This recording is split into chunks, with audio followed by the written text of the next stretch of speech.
దొంగ ఓట్లతోనే బీజేపీ కేంద్రంలో అధికారంలోకి వచ్చింది అన్నారు టీపీసీసీ చీఫ్ మహేష్ గౌడ్. బండి సంజయ్ కూడా అలాగే గెలిచారని అనుమానం ఉందన్నారు. దేవుడి పేరు చెప్పి బిచ్చగాళ్లలా ఓట్లు అడుగుతున్నారని విమర్శించారు. మహేష్ గౌడ్ ఆరోపణలకు కౌంటర్ ఇచ్చారు బీజేపీ ఎంపీ డీకే అరుణ.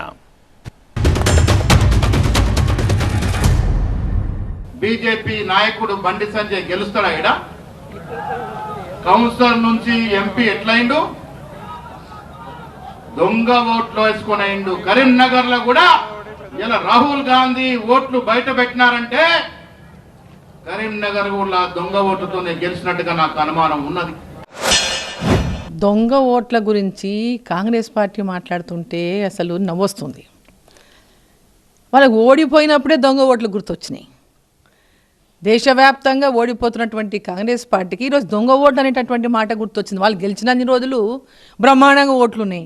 ఈరోజు వాళ్ళు ఓడిపోతేనే దొంగ ఓట్లు గుర్తొచ్చినాయి అనమాట. దొంగ ఓట్లతోనే గెలిచి గెలిచి గెలిచి అలవాటైన వాళ్లకు ఈరోజు దొంగ ఓట్ల గురించి మాట్లాడుతున్నారు వీళ్ళు. ఎంతో కొంత అక్కడక్కడ పచ్చగడ్డి మొలిసినట్టు ఉన్నది ఎవరు?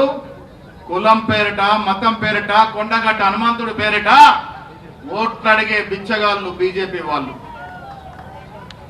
ఓట్లు అడిగే బిచ్చగాళ్ళ కాదా దేవుడి పేరు మీద? కొండగట్టు హనుమంతుడికి నేను భక్తుంది, మీరు కాదా? మనం ఎప్పుడైనా కొండగట్టు పేరు మీద ఓట్లు అడిగినామా? శ్రీరామచంద్రుడి పేరు ఓట్లు అడిగినావా?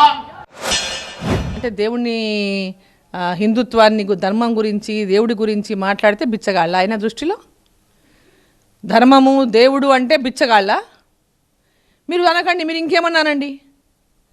మీరు హిందుత్వం గురించి మాట్లాడద్దు, హిందూ ధర్మం గురించి మాట్లాడద్దు, హిందూ దేవుడి గురించి మాట్లాడద్దు. రోజు కాపీ కొడుతున్నారు కదా మమ్మల్ని.